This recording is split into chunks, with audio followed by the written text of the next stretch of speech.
Bangla cinema ইন্ডাস্ট্রিতে অভিমান নামে মূলত দুটি সিনেমা আলোচিত বাণিজ্যিক ও সমসাময়িক সিনেমা রয়েছে। একটি 2016 সালের রাজ চক্রবর্তী পরিচালিত সুপারহিট কমার্শিয়াল সিনেমা এবং অন্যটি ইন্দ্রদীপ দাশগুপ্ত পরিচালিত 2026 সালের একদম নতুন মিউজিক্যাল ড্রামা সিনেমা। হ্যালো বন্ধুরা, তোমাদের স্বাগত নতুন ইউটিউব চ্যানেলে।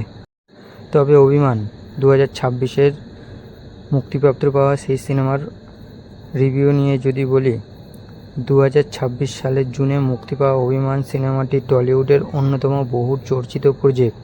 যিশু সেনগুপ্ত ও সৌরভ দাসের প্রযোজনা সংস্থা হোয়াইট শো সিরিয়াসের প্রথম পূর্ণদৈর্ঘ্য এই সিনেমা।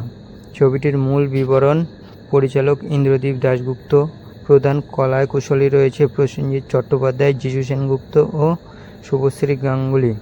সিনেমাটির জনার রয়েছে সাইকোলজিক্যাল মিউজিক্যাল ড্রামা। সিনেমাটির গল্প ও চিত্রনাট্য নিয়ে যদি বলি, ছবির গল্প আবর্তিত হয়েছে মূলত তিনটি চরিত্রকে কেন্দ্র করে। প্রসেনজিৎ চট্টোপাধ্যায় এখানে একজন অবসাদগ্রস্ত মধ্যবয়সী মানুষের চরিত্রে অভিনয় করেছেন। তার জীবনের সঙ্গীতের যে শূন্যতা ও একাকিত্ব তা প্রকাশ পায় তার দুর্দান্তভাবে। অন্যদিকে যিশু সেনগুপ্ত ও শুভশ্রী গাঙ্গুলির বৃষ্টি ভেজা রোম্যান্স এবং সম্পর্কের সমীকরণ এই ছবির অন্যতম বড় চালিকা শক্তি। সম্পর্কের সূক্ষ্ম টানাপোড়েন, মানসিক অবসাদ এবং এক অদৃশ্য কান্নায় মেলবন্ধন ঘটেছে এই চিত্রনাট্যে।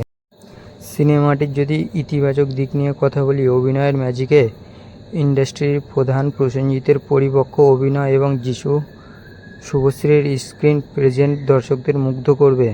সঙ্গীত ও পরিচালনার ক্ষেত্রে, যেহেতু পরিচালক ইন্দ্রদীপ দাশগুপ্ত নিজে একজন প্রথম সারির সঙ্গীত পরিচালক, তাই ছবির আবহ সঙ্গীত ও গানের ব্যবহার অত্যন্ত চমৎকার ও গভীরভাবে করেছে। সিনেমাটোগ্রাফি নিয়ে যদি বলি, প্রতিটি ফ্রেম এবং আলোর ব্যবহার চরিত্রের ভিতরের দ্বন্দ্ব ও নিঃসঙ্গতাকে পর্দায় ফুটিয়ে তুলেছে। এই সিনেমাটির যদি নেতিবাচক দিক নিয়ে কথা বলি, ধীর গতি, কমার্শিয়াল মশলার ছবির দর্শকদের জন্য এর ধীর লয় কিছুটা একঘেয়ে লাগতে পারে।